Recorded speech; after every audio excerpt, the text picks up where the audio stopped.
কোরবানির ঈদকে সামনে রেখে গরুর লবণযুক্ত কাঁচা চামড়ার দাম প্রতি বর্গফুট ঢাকায় ৬২ থেকে ৬৭ টাকা এবং ঢাকার বাইরে ৫৭ থেকে ৬২ টাকা নির্ধারণ করেছে সরকার। আজ বাণিজ্য মন্ত্রণালয়ে অনুষ্ঠিত এক আন্তঃমন্ত্রণালয় বৈঠকে এই দাম নির্ধারণ করা হয়।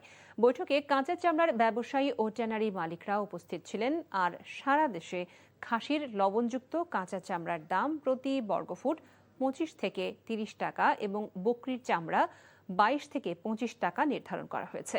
বৈঠক শেষে বাণিজ্যমন্ত্রী খন্দকার আব্দুল মুক্তাদির বলেন, সঠিকভাবে চামড়া সংরক্ষণের জন্য সারা দেশে সরকারি অর্থায়নে লবণ সরবরাহ করা হবে।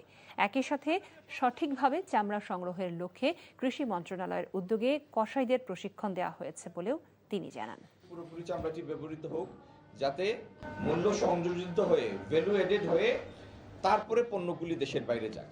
তারপরেও আমরা যদি দেখি প্রয়োজন বোধে ওয়েট ব্লু চামড়ার রপ্তানি কিছু সময়ের জন্য সুযোগ দেওয়া দরকার, সেটি কোরবানির পরবর্তী সময়ের অবস্থা বিবেচনায় আমরা সেই সিদ্ধান্ত নেব।